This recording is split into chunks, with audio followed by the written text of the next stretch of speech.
दुनिया को नचाने वाले जब खुद दुनिया के इशारे पे नाचने लगते हैं, दूसरों के अधीन कार्य करने लगते हैं, तो उस समय बहुत दुख दर्द होता है और बहुत तकलीफ होता है जब और आंखों से खून की नदियां बहने लगती है और सोचने पे व्यक्ति मजबूर हो जाते हैं कि एक दिन हम राजा की जिंदगी जीते थे, लेकिन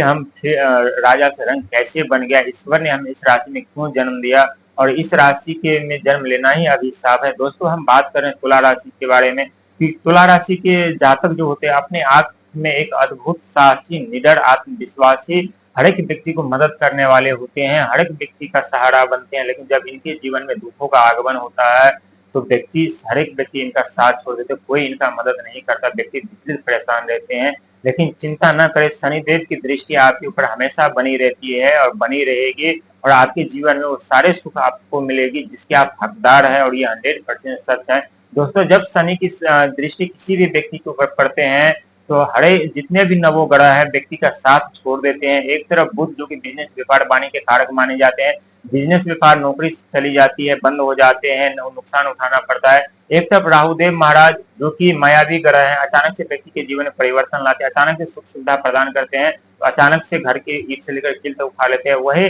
देवगुरु बृहस्पति की दृष्टि जब अशुभ हो जाती है, जब वो नीच के हो जाते हैं तो हमारा बुद्धि विवेक क्षमता कार्य नहीं करता। जब चंद्रमा नीच के हो जाते हैं जो कि मन भावने का विचार के कारक माने जाते हैं तो हमारे मन छिन्न भिन्न हो जाते हैं, हमारा मन किसी एक कार्य में नहीं लगता, हम विस्तृत परेशान रहते हैं। जब मंगल नीच के हो जाते हैं तो मंगल जो तांडव मचाते हैं जीवन में वो किसी मौत से कम नहीं होता, क्योंकि मंगल ऊर्जा साहस का प्रतीक माना जाता है। और जब मंगल कमजोर हो जाते हैं तो हम चिड़चिड़ापन से हो जाते हैं, हमारे घर परिवार में हमेशा कलह उत्पन्न होते रहते हैं, जिस कार्य में हमें सफलता मिलती है उसी कार्य में हमें असफलता हाथ लगती है।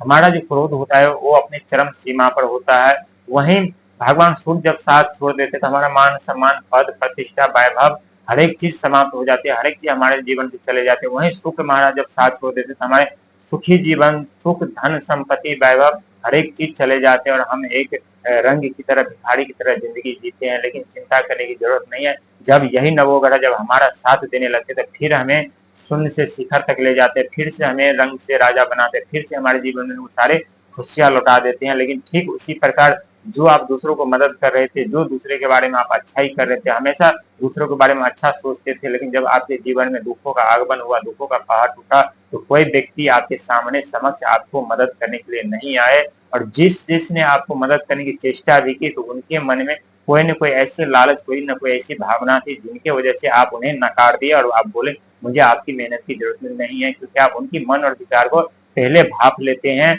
और भाप लिए थे, जिसके कारण आप अत्यधिक दुख दर्द की राशि से आपको राहत मिल चुकी है। लेकिन शनिदेव की दृष्टि आपके छठे भाव यानी शुक्र महाराज के घर में पड़ा हुआ है और वहां सुख, संपत्ति, वैभव हर एक सपने आपके सच होंगे, मकान बनाने की इच्छा पूर्ति होगी, वाहन लेने की इच्छा पूर्ति होगी, धन अचानक से आपके पास आएंगे, मार्केट में रुका हुआ धन या पैसा ये भी वापस मिलेगा, मकान बनाने की इच्छा पूर्ति होगी, आपके हर एक सपने, हर एक सोच सच होते हुए साबित होंगे और ये 100% सच है। कहते हैं दोस्तों, जो व्यक्ति दुख, दर्द, पीड़ा सहते और भोगते हैं उनके जीवन में बहुत बड़ा परिवर्तन होते हैं, बहुत बड़ा परिवर्तन शनिदेव लाते हैं, बहुत बड़ी सफलता, उपलब्धियां, पद प्रतिष्ठा, जिम्मेदारी लाते हैं। लेकिन उस पद प्रतिष्ठा, जिम्मेदारी संभालने के लिए हमें पहले शनिदेव और राहुदेव मजबूत बनाते हैं। हम किस पे विश्वास करें, किस पे न करें, हम किस तरह से हम दूसरे की भावनाओं को पहुंचे, किस तरह से हम उस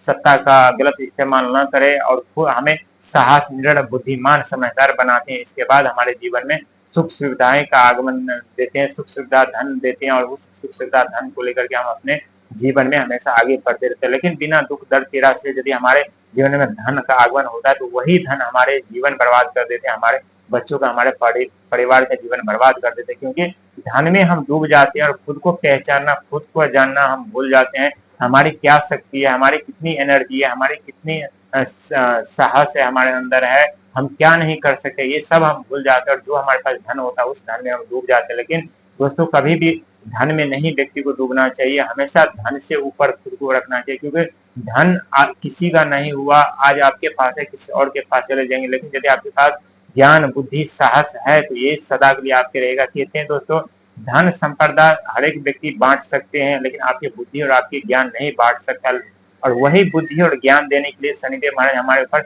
अशुभ दृष्टि डालते ताकि हम अपने जीवन में वो ज्ञान प्राप्त कर सके, उस ज्ञान से अपने जीवन में फिर से सफलता की ओर, अपने लक्ष्य की ओर बढ़े, अपने जीवन में कामयाबी की ओर जाए, अपने जीवन में वो सारे सपने साकार कर पाए।